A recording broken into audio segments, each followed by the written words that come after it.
बिस्मिल्लाहिर्रहमानिर्रहीम। अस्सलाम वालेकुम दोस्तों, एक नई वीडियो के साथ हाजिर हैं। चले अपनी वीडियो स्टार्ट करते हैं। आज की वीडियो हमारी उस इंफ्रास्ट्रक्चर के ऊपर है जो चाइना बिल्ड कर रहा है इंडिया के बॉर्डर के साथ साथ, और ये उसने कब से बिल्ड करना शुरू किया इसके बारे में आपको बताएंगे। कब से इंडिया के बारे में चाइना की पॉलिसी चेंज हुई और क्यों हुई, ये एक रिपोर्ट आई है जिसके ऊपर हम आपको बताएंगे। लेकिन इस रिपोर्ट के साथ साथ मैं आपको थोड़ा सा अपना इनपुट भी दूंगा, क्योंकि इस रिपोर्ट में एक खास पॉइंट ऑफ व्यू के साथ बात की गई है। चलिए पहले आपको रिपोर्ट बता देते हैं। अगर आपने चाइना की मिलिट्री को समझना तो उसके लिए आपको समझना पड़ेगा कि वो किस तरह से काम करती है। चाइना की मिलिट्री जो है वो 5 थिएटर कमांड्स के अंडर उसने अपने आप को डिवाइड किया हुआ है। Eastern theatre command, southern theatre command, western theatre command, northern theatre command और सेंट्रल थिएटर कमांड। आज हम जिस पे बात करेंगे वो चाइना की सबसे बड़ी थिएटर कमांड है, यानी कि वेस्टर्न थिएटर कमांड। यहाँ पे चाइना की आबादी सबसे कम, लेकिन ये सारे का सारा जो एरिया है ये इंडिया, पाकिस्तान और सेंट्रल एशियन रीजन की कंट्रीज के साथ मिलता है। और जैसा कि आपको पता है कि चाइना की अब जितनी भी इन्वेस्टमेंट है वो सारी की सारी वेस्ट की तरफ है। ईस्ट के अंदर चाइना के बड़े बड़े शहर हैं जैसे कि बीजिंग है, शंघाई वगैरह है, लेकिन अब चाइना जो है अपने वेस्ट में इन्वेस्टमेंट कर रहा है। यहाँ पे तिब्बत है, उसकी जो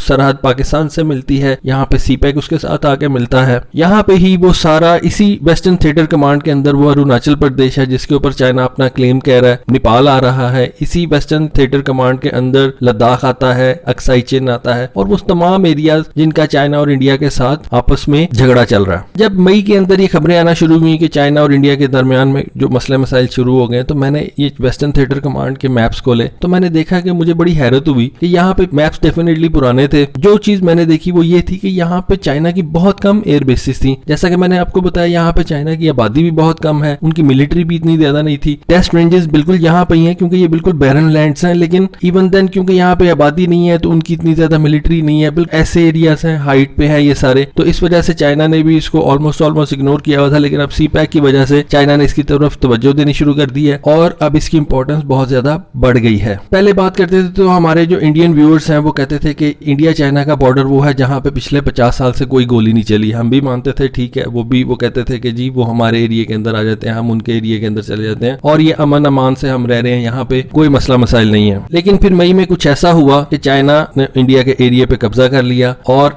ऑल्दो के उस वक्त की इंडियन गवर्नमेंट जो कि अभी भी है उसने कहा कि जी ऐसा कुछ नहीं हुआ, लेकिन फिर कुछ दिन पहले इंडिया के डिफेंस मिनिस्टर ने कहा कि चाइना ने इंडिया के 38,000 स्क्वायर किलोमीटर एरिया के ऊपर कब्जा कर लिया। ये उनका कहना है, लेकिन चाइना कहता है कि ये एरिया है ही हमारा था, इसलिए हमने इसको वापस ले लिया। अब एक अमेरिकन थिंक टैंक की रिपोर्ट आई है, उसने कहा कि 2017 से जब इंडिया चाइना का डोकलाम हुआ था, डोकलाम स्टैंड ऑफ हुआ था, ये भूटान वाली साइड पे डोकलाम एरिया है, वहां पे स्टैंड ऑफ हुआ था, लेकिन कोई लड़ाई नहीं हुई थी। उस वक्त से चाइना ने इंडिया के खिलाफ अपनी जो पॉलिसी थी उसको चेंज कर लिया था। लेकिन मैं समझता हूं कि इस चेंज ऑफ पॉलिसी की वजह इंडिया की वो डोकलाम तो था, लेकिन डोकलाम इतना बड़ा रीजन नहीं था। बेसिकली ओवरऑल इंडिया की पॉलिसी थी जो कि सीपैक के खिलाफ थी, जो कि बलूचिस्तान के खिलाफ थी, जो कि गिलगित बल्तिस्तान के खिलाफ थी। जैसा कि आपको पता है कुलभूषण पकड़ा गया, फिर और मसले मसाइल, गिलगित बल्तिस्तान में इंडिया की इन्वॉल्वमेंट, गिलगित बल्तिस्तान के ऊपर अमित शाह के बयान जो है वो सबके सामने है। फिर 5 अगस्त 2019 को इंडिया ने कश्मीर को अनेक्स कर लिया इंडिया के साथ, और वो सारे मामला जो थे, ये सारा कुछ जो था चाइना देख रहा था लेकिन बोल नहीं रहा था। चाइना ने किस वक्त रिएक्ट किया? चाइना ने उस वक्त रिएक्ट किया जब कुछ लोगों ने चाइनीज एम्बेसी जो कि कराची में थी वहां पे हमला किया। उसके बाद क्योंकि आपको पता है एम्बेसी जो होती है वो उस मुल्क की टेरिटरी होती है, तो जब चाइना की टेरिटरी पे हमला हो गया तो फिर चाइना ने उसको जवाब देना शुरू किया। फिर एक कार्रवाई उन्होंने कराची स्टॉक एक्सचेंज पे की, वहां पे भी वो मारे गए, और कहते हैं कि उस वक्त कुछ चाइनीज कराची स्टॉक एक्सचेंज के अंदर थे और वो बेसिकली उनका निशाना थे। तो चाइना 2017 से डोकलाम के बाद उसने बिल्डअप करना शुरू कर दिया था इस एरिया में मिलिट्री को। मिलिट्री इंफ्रास्ट्रक्चर, उनका जो सिविल इंफ्रास्ट्रक्चर है वो अलग चीज है, हम सिर्फ बात करेंगे मिलिट्री इंफ्रास्ट्रक्चर की। अब ये मिलिट्री इंफ्रास्ट्रक्चर में उन्होंने क्या क्या कुछ अपने अपग्रेड किया था? उन्होंने बेसिकली हेलीपोर्ट्स बनाई, उन्होंने ईडब्ल्यू यानी कि इलेक्ट्रॉनिक वॉरफेयर स्टेशन बनाए, उन्होंने एयर डिफेंस साइट्स बनाई यानी कि आप कह सकते हैं surface to air missile sites बनाई, फिर उन्होंने वहां पे एयर बेसिस ऐड की, एयर बेसिस बनाना शुरू की। ये सारा कुछ तो उन्होंने डेवलप किया, लेकिन उसके साथ साथ जो एग्जिस्टिंग इंफ्रास्ट्रक्चर था उसको भी उन्होंने ऐड किया, उसको भी उन्होंने अपग्रेड किया। जो उनकी एग्जिस्टिंग साइट्स थी उसके ऊपर मसलन उनकी जो एग्जिस्टिंग एयर बेसिस थी, उनके अगर किसी में 1 रनवे था तो उसको उन्होंने 2 रनवे बना दिए, अगर किसी के अंदर 2 रनवे थे तो उसके वहां पे उन्होंने 3 रनवे बना दिए। 6 एयर डिफेंस साइट्स उन्होंने ऐड की, यानी कि surface to air missile sites जो थी उन्होंने अपने वेस्टर्न थिएटर कमांड के अंदर ऐड की, जिनमें से 5 ऐसी थी जो कि उन्होंने 2017 यानी कि डोकलाम क्राइसिस के बाद ऐड की थी। 2 इलेक्ट्रॉनिक वॉरफेयर स्टेशन उन्होंने ऐड किए, ये भी डोकलाम क्राइसिस के बाद उन्होंने ऐड किए, और खासतौर पे एक जो था बिल्कुल साथ ही डोकलाम क्राइसिस के बाद उन्होंने ऐड कर दिया, और दूसरा जो इलेक्ट्रॉनिक वॉरफेयर स्टेशन था वो उन्होंने 2019 के अंदर ऐड किया।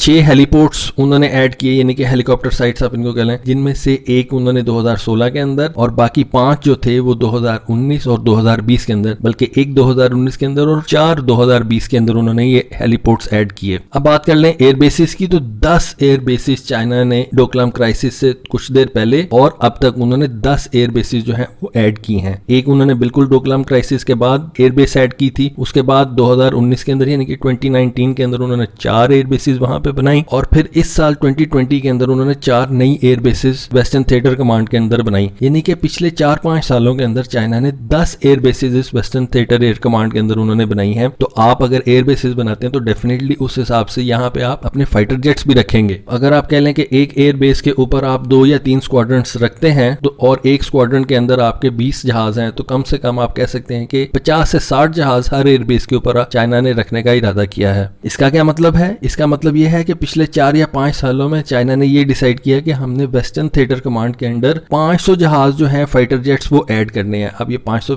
जहाज जो हैं ये फाइटर जेट्स भी हो सकते हैं, एवैक्स भी हो सकते हैं, इनमें कुछ एवैक्स होंगे, कुछ फाइटर जेट्स होंगे, कुछ एयर रिफ्यूलिंग टैंकर्स होंगे, कुछ और यूटिलिटी जहाज होंगे, कुछ इलेक्ट्रॉनिक वॉरफेयर के जहाज होंगे। यानी कि टोटल 500 जहाज उन्होंने 4 से 5 सालों के अंदर डिसाइड किया कि इन एरिया के अंदर इस वेस्टर्न थिएटर कमांड के अंदर हम ऐड करेंगे। तो एक बहुत बड़ा मिलिट्री बिल्डअप है। आप कह सकते हैं कि ये पूरी की पूरी उन्होंने एक आर्मी एयरफोर्स जो है नई क्रिएट कर दी है इस एरिया के अंदर, और ये इंडिया के लिए एक बहुत बड़ा चैलेंज है इसको देखना। इसमें क्या मैं समझता हूँ कि इंडिया की बेवकूफी क्या है? इंडिया की बेवकूफी ये है कि उसने नेपाल को भी दुश्मन बना लिया, उसने चाइना को भी दुश्मन बना लिया, उसने पाकिस्तान को भी दुश्मन बना लिया। इतने दुश्मन नहीं बनाने चाहिए थे आपको। लेकिन आप अपने टॉपिक की तरफ रहते हैं कि जो मिलिट्री इंफ्रास्ट्रक्चर जो तिब्बत प्लेशो के अंदर चाइना ने बनाया है उसकी डिटेल मैंने आपको दी है। जब एक बिजनेसमैन होता है ना, वो सबसे पहले अपनी इन्वेस्टमेंट को सेव करता है। चाइना ने इन्वेस्टमेंट किया पाकिस्तान में, और जब उसने देखा कि इंडिया बलोचिस्तान के अंदर कार्रवाइयां करवा रहा है, केपीके के अंदर कार्रवाइयां करवा रहा है, पाकिस्तान में अनरेस्ट पैदा कर रहा है, तो उसने इसका ये काउंटर किया कि इंडिया के बॉर्डर के ऊपर अपनी फौजें लाके बिठा दी और इंडिया को जो